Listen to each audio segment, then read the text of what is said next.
دادی کا کچھ عرصہ پہلے ہی انتقال ہوا تھا۔ ان کی زندگی میں وہ ہمارے گھر میں ہی رہتی تھیں۔ انہیں اس جگہ سے انسیت تھی۔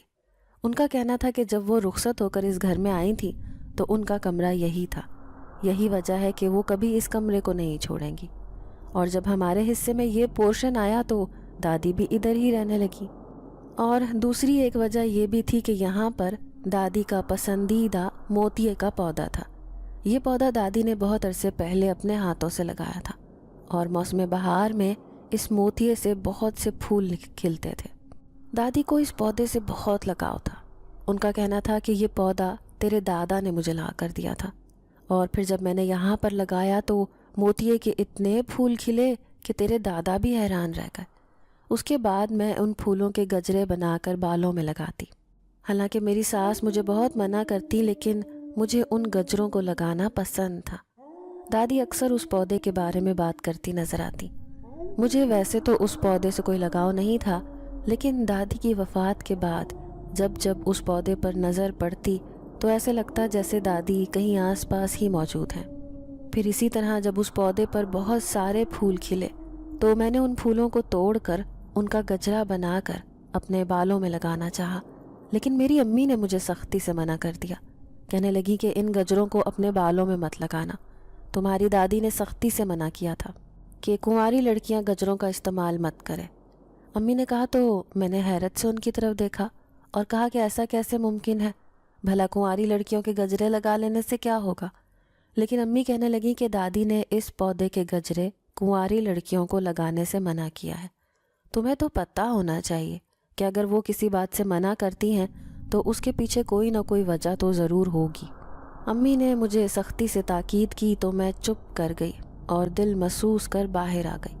مجھے امید ہی نہیں تھی کہ امی اس دور میں بھی ایسی باتیں کر سکتی ہیں، لیکن بہرحال وہ گجرے ایسے ہی پڑے رہے۔ بھلا کنواری لڑکیوں کے گجرے لگا لینے سے کیا ہوگا؟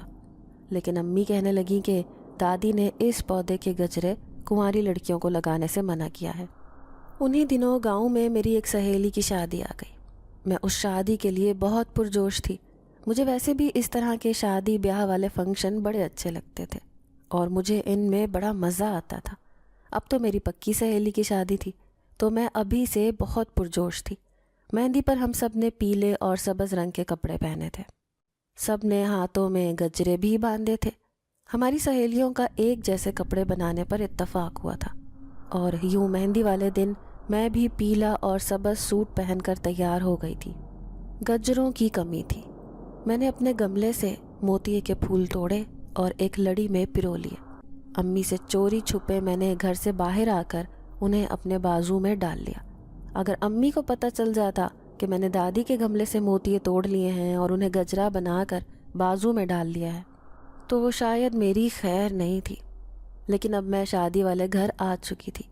سارے فنکشن میں مجھے بہت مزہ آیا۔ موتیے کا گجرا میرے ہاتھ میں خوب بھلا لگ رہا تھا، اور میں بار بار اسے اپنے چہرے کے قریب لا کر سونگھتی اور محسوس کرتی۔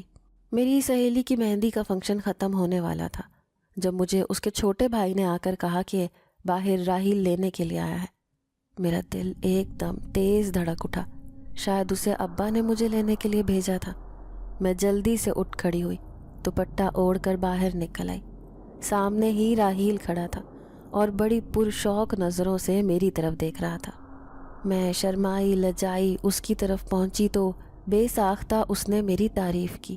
کہنے لگا، آج تو تم پہچانی ہی نہیں جا رہی ہو، یہ گجرے تمہارے ہاتھوں میں بہت بھلے لگ رہے ہیں۔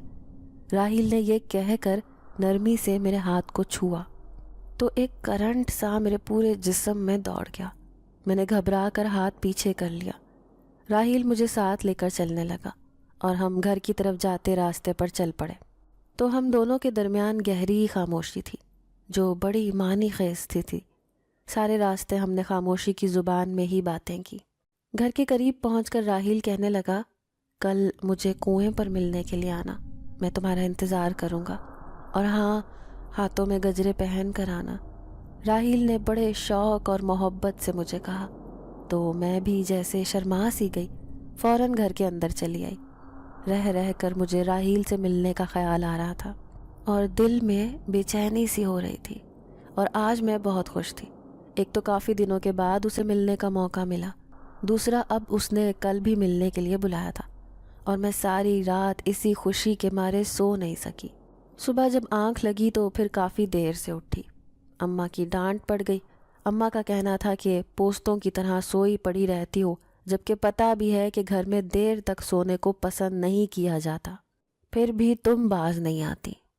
میں نے وہ ڈانٹ بھی خوشی خوشی سنی، کیونکہ آج مجھے راحیل سے ملنے کے لیے جانا تھا، اور میں آج اپنا موڈ خراب نہیں کرنا چاہتی تھی۔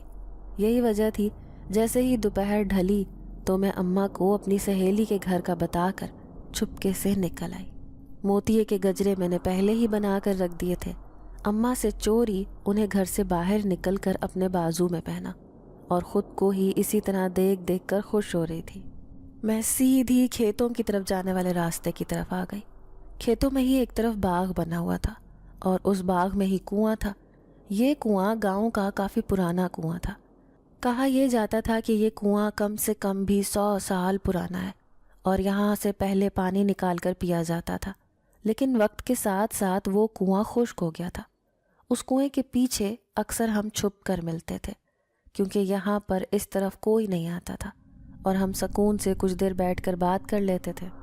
آج بھی جب میں وہاں پر پہنچی تو راحیل میرا پہلے سے ہی وہاں پر انتظار کر رہا تھا۔ مجھے دیکھ کر مسکرانے لگا، اور میں بھی مسکرا دی۔ گجروں کی خوشبو دماغ پر حاوی ہو رہی تھی۔ راحیل نے میرا ہاتھ پکڑ کر گجروں کو سونگھا، مسکراتی نگاہوں سے مجھے دیکھنے لگا۔ ابھی مجھے وہاں پر بیٹھے چند لمحے ہی ہوئے تھے کہ نہ جانے ایک دم مجھے کیا ہوا۔ میں نے بھاری آواز میں راحیل سے کہا، دور ہٹ جاؤ، اس کے قریب مت آنا۔ یہ بات سن کر راحیل خوف زدہ ہو گیا اور پریشانی سے میری طرف دیکھنے لگا، جبکہ میری آنکھوں میں تو جیسے اس وقت بہت غصہ اور جنون اترا ہوا تھا۔ میں نے اسی طرح بھاری آواز میں اسے کہا کہ یہاں سے چلا جا، ورنہ زندگی نہیں بچے گی۔ راحیل گھبرا کر مجھے آواز دے کر کہنے لگا، شانو تمہیں کیا ہو گیا؟ کیوں اس طرح کا مذاق کر رہی ہو؟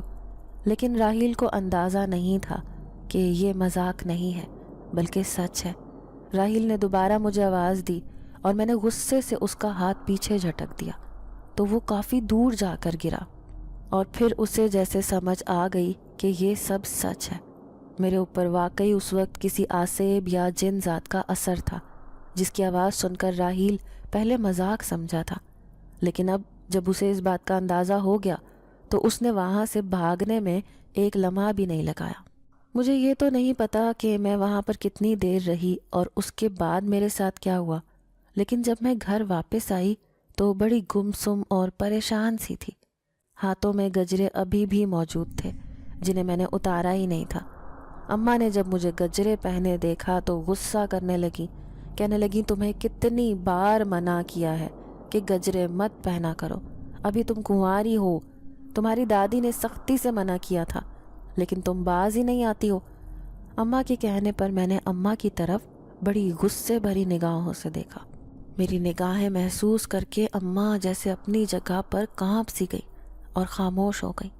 میں سیدھا اپنے کمرے میں آ کر لیٹ گئی اور بار بار ان گجروں کے اوپر ہاتھ پھیر کر انہیں محسوس کر رہی تھی۔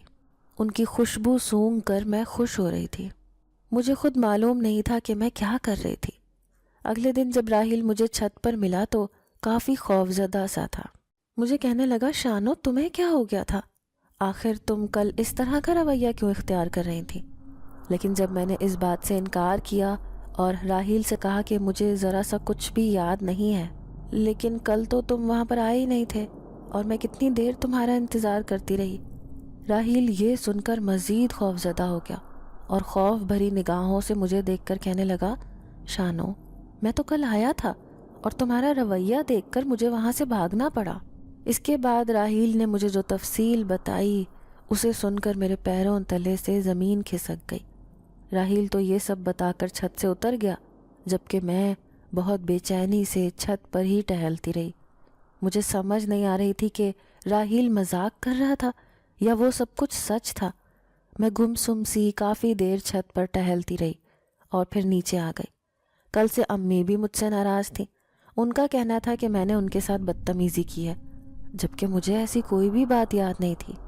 تاہم میں نے پھر بھی ان سے معافی مانگ لی اور کہا، اماں مجھے تو اس طرح کی کوئی بات یاد ہی نہیں ہے جس بات پر آپ ناراض ہو۔ کل نہ جانے میرے ساتھ ایسا کیوں ہو رہا ہے کہ مجھے کچھ یاد ہی نہیں رہتا۔ میں نے سوچنے والی کیفیت میں اماں سے کہا تو اماں عجیب نظروں سے مجھے دیکھنے لگی، تاہم وہ کچھ بولی نہیں۔ اس واقعے کے بعد سے راحیل تھوڑا خوفزدہ ہو گیا تھا۔ وہ اب کم کم ہی میرا سامنا کرتا، بلکہ میری کوشش ہوتی کہ میں اس سے ملنے جاؤں، اور میں اب اکثر صبح کے وقت چھت پر جا کر اس کا انتظار کرتی رہتی، لیکن وہ چھت پر آتا ہی نہیں تھا۔ ایک دن میرے صبر کا پیمانہ لبریز ہو گیا اور میں تایا کے گھر پر چلی آئی۔ تائی نے جو مجھے اتنے دنوں کے بعد آتے دیکھا تو بہت خوش ہوئی اور اسی وقت رائمہ سے چائے بنانے کے لیے کہا، جبکہ میں نے تائی کو منع کر دیا اور راحیل کے بارے میں پوچھا۔ ان سے کہا کہ مجھے راحیل سے تھوڑا کام ہے، کچھ چیزیں منگوانی ہے، لیکن تائی نے کہا کہ وہ تو گھر پر ہی نہیں ہے، کہیں باہر گیا ہوا ہے۔ تائی کے جواب نے مجھے مایوس کر دیا۔ میں کچھ دیر رائمہ اور تائی کے ساتھ ادھر ادھر کی باتیں کرتی رہی، پھر واپس گھر چلی آئی۔ میرا دل بہت بجھا ہوا تھا۔ نہ جانے مجھے ایسا کیوں لگ رہا تھا کہ راحیل یہ سب کچھ میرے ساتھ جان بوجھ کر رہا ہے۔ وہ نہیں چاہتا کہ میں اس کے سامنے ہوں، اسی لیے وہ اب گھر سے زیادہ تر غائب رہتا ہے اور جان بوجھ کر مجھے نظر انداز کر رہا ہے۔ لیکن اس سوال کا جواب تو میرے پاس نہیں تھا، اور وجہ جاننے کے لیے ہی میں راحیل سے ملنا چاہتی تھی، لیکن وہ تھا کہ کسی طور پر میرے سامنے نہیں آ رہا تھا۔ اگلے دن پودے پر موتیے کے پھول خوب کھلے، بڑی اچھی اور بھینی بھینی خوشبو فضا میں پھیلی ہوئی تھی۔ مجھ سے رہا نہیں گیا، میں نے ان کلیوں کو توڑ کر ایک لڑی کی شکل دے لی اور پھر اپنے گلے میں ڈال لیا۔ اماں نے جو یہ کرتے دیکھا تو اپنا سر پیٹنے لگی۔ غصے سے آ کر انہوں نے وہ موتیوں کی مالا توڑ دی۔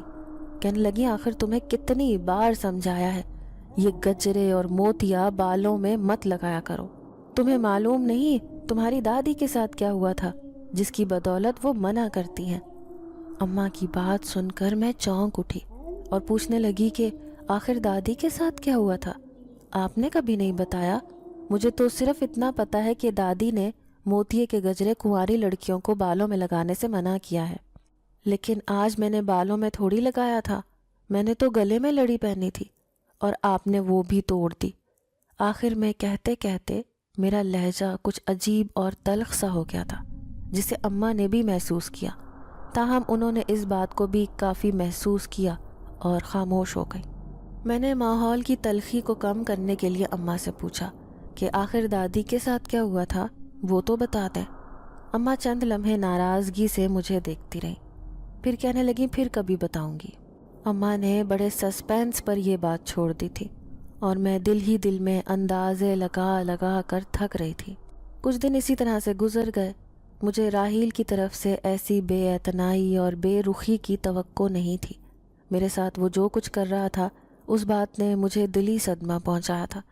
اگر راحیل ابھی سے ایسا کر رہا تھا تو بعد میں وہ میرا کیا ساتھ نبھاتا؟ یہ بات مجھے بے چین کرنے لگی۔ میں کسی بھی قیمت پر راحیل کو چھوڑ نہیں سکتی تھی، ورنہ شاید اس کی حرکات کی وجہ سے اسے چھوڑ ہی دیتی، لیکن اب میرے لیے یہ ممکن نہیں رہا تھا۔ اسی لیے آج میرے صبر کا پیمانہ لبریز ہو چکا تھا۔ میں اسی وقت راحیل کے گھر چلی آئی جب تایا نماز کے لیے نکلنے لگے تھے۔ راحیل اس وقت نہا کر تایا کے ساتھ جانے کی تیاریوں میں لگا ہوا تھا۔ یہ صبح سویرے کا وقت تھا، اندھیرا ابھی بھی موجود تھا، لیکن تایا چونکہ جلدی کھیتوں میں چلے جاتے تھے اسی لیے صبح صبح ہی اٹھ جاتے تھے۔ اور میرے یہ وقت منتخب کرنے کی ایک اور وجہ بھی تھی کہ اس وقت تائی اور رائمہ سو رہی ہوتی تھیں۔ تایا نے مجھے دیکھ کر حیرت کا اظہار کیا، کہنے لگے، آج میری بیٹی کہاں سے چلی آئی؟ تایا نے مجھے دیکھ کر خوش دلی سے کہا تو میں پھیکی سی ہنسی ہنس دی۔ تایا سے کہا، جی بس میں آپ سے ملنا چاہتی تھی، اتنے دن ہو گئے تھے آپ سے ملاقات ہی نہیں ہو سکی۔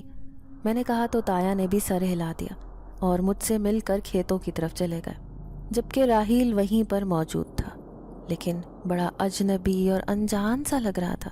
اس کا رویہ بہت عجیب سا تھا۔ میں نے راحیل سے کہا بھی کہ تم اس دن سے کچھ بدلے بدلے سے لگ رہے ہو، آخر کیا معاملہ ہے؟ تم میرے ساتھ ایسا کیوں کر رہے ہو؟ تو وہ کہنے لگا، تمہیں ذرا سا بھی اندازہ ہے تم نے اس دن میرے ساتھ کیا رویہ اختیار کیا تھا؟ تم ایک الگ ہی رنگ و روپ میں نظر آئی تھی، میں یہ سمجھ بھی نہیں سکتا تھا کہ تم میرے ساتھ کیا کر رہی تھی۔ راحیل نے بڑے روکھے سے انداز میں مجھے کہا، تو میں خاموش ہو گئی۔ پھر راحیل سے کہنے لگی، نہ جانے تمہیں میری بات کا یقین بھی آئے گا یا نہیں، لیکن اس دن جو کچھ بھی ہوا مجھے کچھ بھی یاد نہیں ہے۔ تم نے جو کچھ مجھے بتایا میں نہیں جانتی وہ سب سچ ہے یا جھوٹ، لیکن یہ بات سچ ہے کہ مجھے کچھ بھی یاد نہیں ہے، میں نے راحیل سے جھجکتے ہوئے کہا۔ لیکن وہ کہنے لگا کہ مجھے تمہاری بات پر یقین ہے، تاہم تمہارے ساتھ کچھ نہ کچھ ایسا مسئلہ ضرور چل رہا ہے جس کے بارے میں ہم ابھی کچھ نہیں کہہ سکتے۔ تمہیں چاہیے کہ گھر پر اپنی امی سے بات کرو اور ان سے پوچھو۔ امی کے خیال سے ہی مجھے اس دن والی بات بھی یاد آ گئی، تو میں چونک اٹھی، لیکن امی سے پوچھنے کی نوبت ہی نہیں آئی۔ اس سے پہلے ہی گھر میں ایک ایسا واقعہ ہو گیا جو میری حالت سب کے اوپر ظاہر کر گیا۔ میں اس دن نہا کر باہر نکلی تو بالوں کو سکھانے کے لیے اوپر چلی آئی۔ ہلکی ہلکی ہوا چل رہی تھی اور اس وقت مجھے بہت سکون محسوس ہو رہا تھا۔ موتیے کی خوشبو فضا میں پھیلی ہوئی تھی۔ میں بے اختیار انداز میں موتیے کے پھولوں کی طرف بڑھائی اور ان کلیوں کو توڑ کر اپنے ہاتھوں میں بھر لیا۔ میں بار بار انہیں سونگھتی، ان کی خوشبو کو محسوس کرتی۔ اسی اثناء میں مجھے محسوس ہوا جیسے میرے پیچھے کوئی کھڑا ہے۔ میں سمجھی شاید میرا کوئی بھائی یا بہن اوپر آیا ہوگا، لیکن جو ہی میں نے پلٹ کر دیکھا تو یہ دیکھ کر میرے پیروں سے زمین سرک گئی کہ وہاں پر کوئی اجنبی شخص کھڑا تھا جو بڑے شوق اور محبت سے میری طرف دیکھ رہا تھا۔ میرے ہاتھ سے ساری کلیاں چھوٹ کر نیچے گر گئیں اور میں خوف کے عالم میں منہ کھولے اسے دیکھ رہی تھی۔ مجھے سمجھ نہیں آ رہی تھی کہ وہ شخص کون ہے اور کہاں سے آیا تھا۔ گھبراہٹ کے عالم میں مجھ سے کچھ بولا بھی نہیں جا رہا تھا۔ اچانک وہ شخص تھوڑا سا آگے بڑھا، تب میں ڈر کر پیچھے ہٹ گئی۔ اس نے آگے بڑھ کر وہ ساری کلیاں زمین سے چن لیں اور اٹھا کر میری طرف بڑھائی، لیکن میں تو اپنا ہاتھ بھی آگے نہ بڑھا سکی اور اسی خوف بھرے لہجے میں اس سے پوچھا، کون ہو تم؟ میری بات سن کر وہ مسکرا دیا، کہنے لگا، میں موتیے کا جن زادہ ہوں۔ اس شخص نے بھاری اور گھمبیر آواز میں کہا، تاہم میرا سارا حلق خشک ہو گیا اور اب تو میں کچھ بھی بولنے کے قابل ہی نہیں رہی۔ پھر میں نے اس سے پوچھا، موتیے کا جن زادہ کیا مطلب؟ وہ کہنے لگا، ہاں میں موتیے کا جن زادہ ہوں اور اسی پودے پر رہتا ہوں۔ جب تم نے ان گجروں کو پہنا تو میں تم پر عاشق ہو گیا اور تمہارے ساتھ ساتھ رہتا ہوں۔ اس کی بات سن کر میرے رونگٹے کھڑے ہو گئے، کیونکہ اب مجھے اس بات پر یقین آیا تھا کہ دادی اس پودے کے گجرے پہننے سے کیوں منع کرتی تھیں۔ وہ آگے بڑھا، زبردستی میرا ہاتھ پکڑ کر موتیے کی کلیاں میرے ہاتھ پر رکھ دیں، لیکن تب تک میں بے ہوش ہو کر نیچے گر چکی تھی۔ نہ جانے میں کتنی دیر بے ہوش رہی۔ جب مجھے ہوش آیا تو میں نیچے اپنے کمرے میں موجود تھی اور اماں اور میرے چھوٹے بہن بھائی میرے ارد گرد بڑی پریشانی سے بیٹھے ہوئے تھے۔ میں نے اپنے دکھتے ہوئے سر کو دونوں ہاتھوں سے دبایا۔ اماں سے پوچھا، اماں مجھے کیا ہوا ہے؟ میں یہاں پر ایسے کیوں ہوں اور آپ لوگ مجھے اتنی پریشانی سے کیوں دیکھ رہے ہیں؟ اماں کہنے لگی، کچھ نہیں ہوا تمہیں، ابھی پہلے تم ٹھیک ہو جاؤ پھر تمہیں سب پتہ چل جائے گا۔ لیکن میری طبیعت گھبرا رہی تھی۔ میں ایک دم سے اٹھ بیٹھی۔ اماں سے کہا، اماں مجھے بتائیں آخر کیا معاملہ ہے؟ میرا سر بہت درد کر رہا ہے، ایسے لگ رہا ہے جیسے ابھی پھٹ جائے گا۔ میں نے بے بسی سے دکھتے ہوئے سر کو دبایا تو اماں کہنے لگی، تم چھت پر بے ہوش پڑی ہوئی تھی۔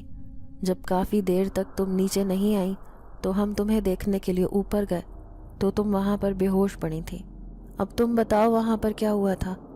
اماں نے مجھ سے پوچھا تو مجھے ایک دم سب کچھ یاد آ گیا۔ میری آنکھوں اور چہرے پر پھیلتے خوف کو دیکھ کر اماں پریشان سی ہو گئی۔ دونوں ہاتھوں سے مجھے تھام کر کہنے لگی، مجھے بتاؤ کیا ہوا ہے، کیا معاملہ ہے؟ اماں کے پوچھنے کی دیر تھی کہ میں نے روتے ہوئے اماں کو ساری بات بتا دی اور کہا، اماں آپ بالکل سچ کہتی تھیں، دادی بالکل صحیح منع کرتی تھیں، ہمیں وہ گجرے نہیں لگانے چاہیے تھے، لیکن پھر بھی میں نے آپ کی بات نہیں مانی اور ان کو بالوں میں لگا لیا، اور اب آج میں اس حال میں پہنچ گئی ہوں کہ وہ موتیے کے گجرے کا جن زیادہ مجھ پر عاشق ہو گیا ہے اور وہ کسی قیمت پر پیچھے ہٹنے کو تیار نہیں۔ میں نے بے بسی سے روتے ہوئے اماں کو ساری بات بتا دی۔ اماں خاموشی سے چپ چاپ بیٹھی مجھے دیکھتی رہی، پھر کہنے لگی، شانو اسی لیے تجھے منع کیا تھا، میں نے کہا تھا کہ وہ گجرے مت لگانا، وہ کلیاں مت توڑنا، لیکن تو باز نہیں آئی، اور اب دیکھ تیرے ساتھ کیا ہو گیا۔ تیری دادی کے ساتھ بھی ایسا ہی کچھ ہوا تھا، اس کے بعد اس جن زادے نے تیری دادی کی جان نہیں چھوڑی تھی۔ تیری دادی بھی تب کنواری تھی اور ان کے گھر میں بھی موتیے کا ایک پودا تھا۔ نہ جانے وہ پودا کہاں سے آیا تھا، لیکن تیری دادی کتنے شوق میں موتیے کی کلیاں توڑ کر کبھی کانوں میں پہن لیتی، کبھی گجرے بنا کر ہاتھوں میں پہن لیتی، اور پھر تب تک تو اس بات کا پتہ ہی نہیں تھا کہ اس موتیے پر ایک جن زادہ رہتا تھا۔ جب تیری دادی نے گجرے پہننا شروع کر دیے تو وہ جن زادہ تیری دادی پر عاشق ہو گیا، اور پھر وہ تیری دادی کو چھوڑ ہی نہیں رہا تھا۔ تیری دادی کو دورے پڑنے لگے۔ اسی کیفیت میں وہ کئی گھنٹے بے ہوش رہتی۔ ان کے گاؤں کے ایک عامل نے جب ان کی یہ صورتحال دیکھی تو انہوں نے کہا کہ موتیے کا ایک نیا پودا لے کر آؤ اور اس بچی کو بھی میرے پاس لے کر آؤ، میں اس کے جن کو اتار دوں گا۔ لہٰذا ایسا ہی کیا گیا۔ تیری دادی اس عامل بابا کے پاس چلی گئیں اور اس نے عمل کر کے وہ جن زادہ اس موتیے کے اوپر واپس قید کر دیا۔ وہ پودا تیری دادی کو دے دیا اور یہی کہا کہ اس پودے کو اپنے ساتھ رکھنا۔ اس کی وجہ یہ ہے کہ اگر یہ پودا کہیں اور چلا گیا تو شاید یہ جن زادہ دوبارہ واپس تم پر پلٹ آئے، لیکن جب تم اسے اپنے ساتھ رکھو گی تو اسے بھی تسلی رہے گی، اور تمہیں اس بات کا معلوم ہوگا کہ اس کے گجرے کنواری لڑکیوں کو نہیں پہنانے۔ اگر کسی نے پہن لیے تو وہ جن زادہ واپس لوٹ سکتا ہے، اس لیے اس بات کی احتیاط کرنا۔ وہ دن اور آج کا دن تیری دادی نے اس پودے کا اسی طرح خیال رکھا جیسے اپنے بچے کا رکھتے ہیں۔ تیرے دادا کے ساتھ تیری دادی کی شادی ہو گئی اور وہ اپنے ساتھ موتیے کا پودا بھی لے کر آئی۔ ان کے آنگن میں وہ پودا اسی طرح پلنے بڑھنے لگا۔ تیرے دادا کو موتیے کی خوشبو بہت پسند تھی اور وہ اکثر دادی سے کہتے تھے کہ ان کے گجرے بنا کر لگایا کرو۔ تیری دادی ان کے گجرے بھی لگا لیتی تھی کیونکہ اب وہ شادی شدہ تھی اور وہ جن زادہ اب ان پر عاشق نہیں ہو سکتا تھا۔ لیکن گھر میں جب بھی کوئی لڑکی آتی اور وہ اس خواہش کا اظہار کرتی کہ میں یہ کلیاں توڑ لوں تو تیری دادی سختی سے منع کر دیتی۔ جب ہم بھی شادی کر کے اس گھر میں آئے تو تیری دادی نے ہمیں بھی سختی سے منع کیا تھا کہ کسی بھی کنواری لڑکی کو یہاں کی کلیاں نہیں توڑنے دینا، لیکن تم نے وہ غلطی کر دی۔ لاکھ سمجھانے کے باوجود تم باز نہیں آئی، اور اب نتیجہ تمہارے سامنے ہے۔ وہ موتیے کا جن زادہ تم پر عاشق ہو چکا ہے اور اب نہ جانے وہ کیا کچھ کرے گا۔ مجھے تو اسی دن شک ہو گیا تھا جب تم باہر سے آئی تھیں اور گجرے پہنے ہوئے تھے۔ اس کے بعد جس طرح کا رویہ تم نے میرے ساتھ اختیار کیا تھا، مجھے اندازہ ہو گیا تھا کہ معاملہ کچھ اور گڑبڑ ہے، لیکن مجھے یہ نہیں پتا تھا کہ معاملہ اتنا خراب ہو جائے گا۔ امی نے تفصیل سے مجھے ساری بات بتائی تو میں حیرت سے گنگ رہ گئی۔ مجھے تو اس بات کی امید ہی نہیں تھی کہ یہ معاملہ اتنا خراب ہوگا، اور اب مجھے مسلسل خوف محسوس ہو رہا تھا۔ میں نے روتے ہوئے امی سے کہا، اماں یہ سب کیسے ٹھیک ہوگا؟ میں نے تو بہت بڑی غلطی کر دی، نہ جانے یہ معاملہ کیسے ٹھیک ہوگا۔ میں نے بے بسی سے روتے ہوئے اپنی ماں سے کہا تو اماں نے مجھے اپنے ساتھ لگا کر تسلی دینے لگی، کہنے لگی کہ تو فکر نہ کر، میں کچھ نہ کچھ کر لوں گی، اس معاملے کا کوئی نہ کوئی حل تو ہوگا، تم پریشان مت ہو۔ اماں نے مجھے اپنے ساتھ لگا کر تسلی دی، پھر آخر میں کہنے لگیں کہ بس اب ایک بات کا دھیان رکھنا کہ اب دوبارہ وہ کلیاں نہ توڑنا اور نہ ہی ان کے گجرے بنا کر بالوں میں لگانا۔ اماں نے مجھے سختی سے منع کر دیا، اور میں تو پہلے ہی توبہ کر چکی تھی، اور اب تو میں نے اماں سے وعدہ کر لیا کہ میں ایسا کچھ بھی نہیں کروں گی۔ لیکن مجھے نہیں پتا تھا کہ جسے گجرے چاہیے، جسے موتیاں چاہیے، وہ خود بخود ہی مجھ سے وصول کر لے گا۔ کچھ دن تو خیر و خوبی سے گزر گئے، نہ تو میرے اوپر دورے کی کیفیت پڑی اور نہ ہی دوبارہ میں نے گجرے اور موتیے کو ہاتھ لگایا۔ لیکن ایک دن جب اس پودے پر بہت ساری کلیاں آئیں تو نہ جانے کس طرح میں بے اختیار اس پودے کی طرف بڑھ گئی۔ آج اماں گھر پر نہیں تھیں، اس لیے ان کا پہرا نہیں تھا۔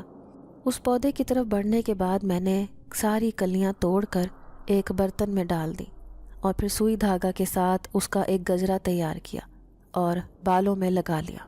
بالوں میں گجرا لگانے کی دیر تھی کہ وہ جن زادہ میرے سامنے آ کر موجود ہوا، اور میں اسے دیکھ کر مسکرا کر باتیں کر رہی تھی۔ مجھے اس طرح بیٹھے ہوئے کچھ ہی دیر گزری تھی کہ اماں چلی آئیں۔ انہوں نے جو مجھے گجرا لگا کر اس طرح بیٹھے دیکھا اور مسلسل سامنے کی طرف مسکرا کر باتیں کرتے دیکھا تو ایک دم پریشان ہو گئی۔ زور سے مجھے آواز دینے لگی، شانو یہ کیا کر رہی ہے تو؟ میں ایک دم چونک اٹھی اور اماں کی طرف غصے سے دیکھا۔ پھر ایک بھاری آواز میں اماں سے کہنے لگی، کیا تکلیف ہے تمہیں؟ کیوں تنگ کر رہی ہو ہمیں؟ دیکھ نہیں رہی ہم بیٹھ کر باتیں کر رہے ہیں؟ میں نے پہلے تو غصے میں اور پھر آخر میں بڑے دھیمے اور محبت بھرے انداز میں اماں سے کہا۔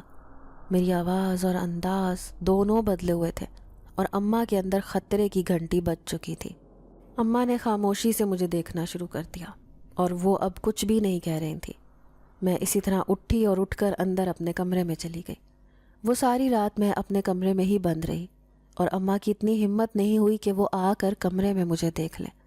اگلے دن جب میں سو کر اٹھی تو میرا سر بہت بھاری تھا اور جسم کے اندر جیسے جان ہی باقی نہیں تھی۔ میں نے اماں سے پوچھا بھی کہ اماں کیا ہوا ہے؟ کیا میری طبیعت ٹھیک ہے؟ میرا جسم اتنا درد کیوں کر رہا ہے؟ تو اماں کہنے لگی، ہاں تم بالکل ٹھیک ہو، کچھ نہیں ہوا، فکر مت کرو میری بچی، تجھے کچھ نہیں ہوا ہے۔ اماں نے مجھے تسلی دینے والے انداز میں کہا تو میں بھی خاموش ہو گئی۔ مجھے کل والے واقعے کے بارے میں کچھ بھی نہیں پتا تھا۔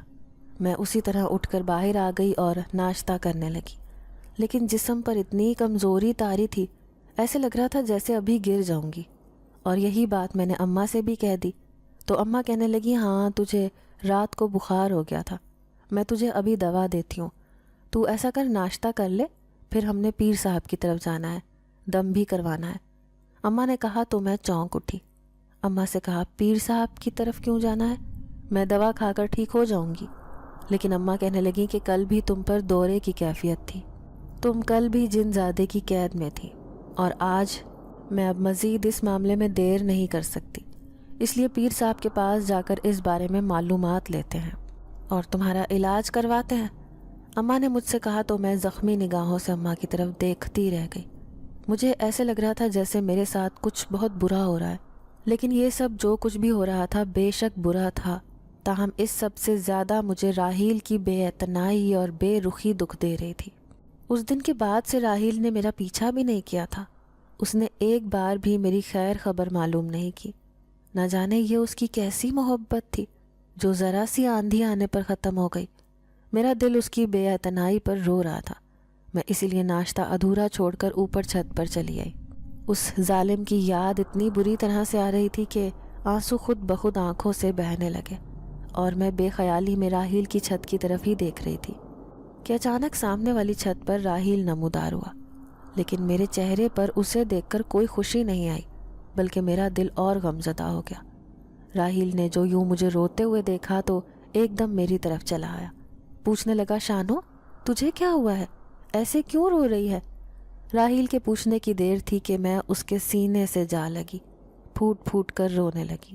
وہ تھوڑا گھبرا گیا، مجھے وہیں قریب بچھی چارپائی پر لے آیا، پوچھنے لگا، کیا ہوا ہے تمہیں؟ ایسے کیوں رو رہی ہو؟ تو پھر میں نے روتے روتے اس کی بے اعتنائی اور بے رخی کا گلہ کیا اور اس سے کہا، راحیل تمہاری محبت اتنی بے وقت نکلی کہ تم ایک ذرا سی بات سے مجھ سے دور ہو گئے۔ میں نے گلہ کیا تو راحیل کہنے لگا، دراصل ایسی بات نہیں ہے، دراصل وہ جن زیادہ تم پر عاشق ہے، اور اگر اس نے تمہیں میرے قریب دیکھا تو وہ سب سے پہلے مجھے نقصان پہنچائے گا۔ اس دن تمہارا رویہ دیکھ کر میں نے سب سے پہلے تمہاری امی سے یہ بات کی تھی۔ پہلے تو انہیں اس بات پر یقین ہی نہیں آیا تھا، پھر جب میں نے انہیں ساری بات بتائی تو وہ سوچنے پر مجبور ہو گئی۔ میں نے انہیں اپنی اور تمہاری محبت کے بارے میں بھی بتا دیا تھا اور ان سے کہا تھا کہ ہم دونوں ایک ہونا چاہتے ہیں۔ وہ بہت خوش ہوئی اور انہوں نے اس معاملے میں اپنے تعاون کی یقین دہانی کروائی تھی، لیکن مسئلہ موتیے کے جن زادے کا تھا، اور اب آج تمہاری امی تمہیں اس عامل کے پاس لے کر جا رہی ہیں۔ مجھے معلوم ہے جیسے ہی تمہارا علاج ہو جائے گا ہم دونوں ایک ہو جائیں گے۔ اب تم فکر مت کرو، میں نہ تو تم سے ناراض ہوں اور نہ ہی تم سے کہیں دور جا رہا ہوں، میں ہمیشہ یہیں پر تمہارے قریب ہی رہوں گا۔ راحیل نے یہ کہتے ہوئے مجھے یقین دلایا تو میں جیسے کھل اٹھی، فوراً سے نیچے اٹھ کر بھاگ گئی۔ اب مجھے رہ رہ کر خود پر شرم آ رہی تھی، میں کیسے راحیل کے سینے سے جا لگی تھی، نہ جانے وہ میرے بارے میں کیا سوچتا ہوگا۔ راحیل کی یقین دہانی کے بعد میں اب کافی خوش اور مطمئن تھی۔ اسی دن اماں کے ساتھ عامل بابا کی طرف چلی آئی۔ عامل بابا نے جو یہ سب کچھ دیکھا اور سنا تو کہنے لگے کہ جہاں تک میں سمجھا ہوں، اس بچی کے اوپر جو جن زیادہ عاشق ہے وہ موتیے کے اوپر عاشق ہے، اور موتیا کنواری لڑکیوں کے لیے منع ہے، اسی لیے بہتر یہی ہے کہ پہلے تو اس بچی کی شادی کر دی جائے، پھر میں عمل کر کے اس جن زادے کو اس کے اوپر سے اثر ختم کر دوں گا اور اس موتیے کے گملے کو دفنا دینا۔ وہ پودا اگر ایسے ہی گھر میں موجود رہا تو اسی طرح کنواری لڑکیوں پر عاشق ہوتا رہے گا، اس لیے بہتر یہی ہے کہ اسے کسی مٹی میں گہرا دفن کر دو تاکہ دوبارہ کبھی اس طرح کا معاملہ پیش نہ آئے۔ عامل بابا نے مجھ پر دم بھی کیا اور دم کر کے پانی بھی دیا۔ میں مطمئن ہو گئی، تاہم ان کی شادی والی بات مجھے بے چین کر گئی۔ نہ جانے اب اماں ابا میری شادی کس سے کرتے ہیں، میں تو راحیل کے علاوہ کسی کا سوچ بھی نہیں سکتی، تو اب پھر کیا ہوگا؟ یہ بات اندر ہی اندر مجھے بے چین کر رہی تھی، لیکن میں اماں ابا سے اس بارے میں پوچھ نہیں سکتی تھی۔ لیکن میری حیرت کی انتہا نہ رہی جب اگلے ہی دن تایا اور تائی میرا رشتہ لے کر گھر چلے آئے۔ وہ مجھے اپنی بہو بنانا چاہتے تھے اور ان کے ساتھ راحیل بھی تھا۔ اماں ابا کو اور کیا چاہیے تھا؟ خود میری بھی خوشی کا کوئی ٹھکانہ نہ رہا۔ اماں ابا نے اسی وقت ہاں کر دی اور یوں 2 ہفتے بعد ہماری شادی کی تاریخ طے ہو گئی۔ میں بے حد خوش تھی، مجھے یقین ہی نہیں آ رہا تھا کہ میں راحیل کی زندگی میں شامل ہونے جا رہی ہوں۔ میں ہواؤں میں اڑتی پھر رہی تھی اور اسی طرح چھت پر آ گئی۔ وہاں پر بیٹھے راحیل نے جب مجھے دیکھا تو وہ بھی میرے قریب چلا آیا، کہنے لگا دیکھا، محبت سچی ہو تو پھر اسی طرح راستے آسان ہو جاتے ہیں۔ راحیل نے مجھ سے کہا تو میں مسکرا دی اور اس سے کہا کہ یہ محبت تو عامل بابا کی بدولت ہمیں حاصل ہو رہی ہے۔ میری بات سن کر وہ مسکرا دیا، کہنے لگا کیا تمہیں پتہ ہے کہ عامل بابا سے میں نے ہی شادی کی بات کرنے کے لیے کہا تھا، میں نے ہی انہیں کہا تھا کہ وہ تمہاری اور میری شادی کی بات کریں، اسی لیے انہوں نے بڑے مبہم سے انداز میں شادی کی بات کی تھی، اور پھر تب میں نے ویسے بھی اپنے گھر پر بات کر لی تھی اور اماں ابا کو تمہارے گھر رشتہ بھیجنے کے لیے کہا تھا۔ یوں یہ معاملہ آسانی سے ختم ہو گیا۔ راحیل نے محبت بھرے انداز میں کہا تو میں اسے دیکھ کر شرما دی۔ مجھے یقین ہی نہیں آ رہا تھا کہ میرے بچپن کا خواب سچ ہونے کے لیے جا رہا تھا۔ میں بہت خوش تھی اور اب اپنی زندگی میں بہت مطمئن تھی۔ میری شادی بڑی دھوم دھام سے ہوئی، کیونکہ دونوں طرف سے پہلی شادی تھی، اس لیے سارے خاندان کو مدعو کیا گیا تھا اور سب نے بڑھ چڑھ کر شادی میں حصہ لیا۔ یہ شادی ایک یادگار شادی بن چکی تھی۔ میں اور راحیل ایک دوسرے کو پا کر بہت خوش تھے۔ شادی کے کچھ دنوں کے بعد ہم دوبارہ اس عامل کے پاس گئے۔ عامل بابا نے مجھ پر عمل کیا اور اس عمل کے ذریعے انہوں نے اس جن زادے کو واپس اس موتیے کے پودے پر قید کر دیا۔ وہ موتیے کا پودا انہوں نے راحیل کو دیا، کہا کہ اب اسے گہری مٹی میں دبا دینا تاکہ دوبارہ کبھی یہ باہر نہ آ سکے۔ اگر یہ دوبارہ کبھی باہر آیا تو بہت واویلا مچائے گا۔ عامل بابا کی ہدایت کو راحیل نے بغور سنا اور اس پودے کو لے کر کھلے میدان کی طرف چلا آیا۔ میں چونکہ گھر آ چکی تھی لیکن مجھے راحیل کی فکر ہو رہی تھی، اسی لیے میں جلے پیر کی بلی کی مانند سارے صحن میں چکراتی پھر رہی تھی۔ تایا اور تائی کو اس معاملے کے بارے میں کچھ علم نہیں تھا۔ راحیل نے انہیں اس جن زادے کے بارے میں بتایا ہی نہیں تھا، لیکن میری فکر مندی دیکھ کر وہ پوچھنے لگے کہ کیا ہوا ہے، تم اتنی پریشان کیوں ہو؟ لیکن میں نے انہیں ٹال دیا اور یہی کہا کہ مجھے راحیل کی فکر ہو رہی تھی، میں اس کا انتظار کر رہی تھی۔ میرے پاگل پن پر تائی مسکرا دی، کہنے لگی کہ ابھی اس کے آنے کا وقت تھوڑی ہوا ہے، تمہیں پتہ تو ہے کہ وہ مغرب کے قریب ہی گھر آتا ہے، وہ آ جائے گا، اپنی ٹانگیں مت تھکاؤ اور آ کر سکون سے بیٹھ جاؤ۔ تائی نے مجھے پیار سے سمجھاتے ہوئے کہا تو میں خاموشی سے ان کے پاس ہی آ کر بیٹھ گئی۔ کچھ دیر کے بعد ہی راحیل چلا آیا۔ اسے دیکھ کر میری جان میں جان آئی۔ اس نے مجھے چائے بنانے کا کہا، خود اندر کمرے میں چلا گیا۔ میں فوراً بھاگی اس کے پیچھے گئی، اس سے اس پودے کے بارے میں پوچھا تو وہ کہنے لگا کہ اس نے مکمل احتیاط کے ساتھ اس پودے کو ٹھکانے لگا دیا ہے۔ اب وہ جن زادہ کبھی دوبارہ تمہاری زندگی میں آ کر تمہیں تنگ نہیں کرے گا۔ راحیل کی یقین دہانی پر میں مطمئن ہو گئی، کیونکہ مجھے یقین تھا کہ مجھ سے زیادہ راحیل کو میرا خیال ہے اور وہ پوری احتیاط کے ساتھ ہی اس پودے کو ٹھکانے لگا کر آیا ہوگا۔ میں بہت مطمئن سی ہو گئی تھی۔ راحیل میرا بہت خیال رکھتا اور تایا تائی کی محبت ہر وقت مجھے نصیب رہتی۔ میں بہت خوش قسمت تھی کہ اتنا محبت کرنے والا ساتھی ملا۔ اب میری شادی کو 3 برس ہو چکے تھے اور میرا ایک بہت ہی پیارا بیٹا تھا۔ وقت نے اب مجھے کافی سمجھدار بنا دیا تھا۔ میرے اندر اب وہ لاؤبالی پن نہیں رہا تھا۔ اس دن کے بعد سے دوبارہ کبھی وہ جنزادہ بھی واپس نہیں آیا تھا، لیکن ابھی بھی کبھی کبھار جب مجھے اس کے بارے میں خیال آتا ہے تو میں کانپ اٹھتی ہوں، میرے رونگٹے کھڑے ہو جاتے ہیں۔ مجھے یقین ہی نہیں آتا کہ میں اس ساری صورتحال سے گزر کر یہاں تک پہنچی ہوں۔ اس سب کے بارے میں جیسے ہی میں سوچتی ہوں تو مجھے راحیل کی محبت پر بھی فخر محسوس ہوتا ہے، جس نے اس نازک وقت میں سمجھداری سے میرا ساتھ دیا اور مجھے اس مصیبت سے نکال لیا، ورنہ شاید آج میں یہاں نہ ہوتی اور نہ ہی مجھے راحیل کا ساتھ نصیب ہوتا۔